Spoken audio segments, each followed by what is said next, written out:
শ্রীমদ্ভাগবতম প্রথম স্কন্দ নবম অধ্যায় শ্লোক 40। ললিত গতি বিলাস বুলগুহাস প্রণয় নিরীক্ষণ কল্পিত রমনা কৃতমন্যকৃত বৈদ্যোন্মাদান্ধা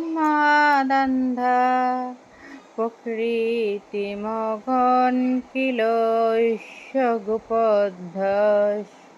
অনুবাদ: আমার চিত্ত শ্রীকৃষ্ণে নিবন্ধ হোক, যার সুন্দর গমনভঙ্গি, মধুর হাস্য এবং প্রেমপূর্ণ ঈক্ষণ ব্রজগোপীদের আকর্ষণ করেছিল।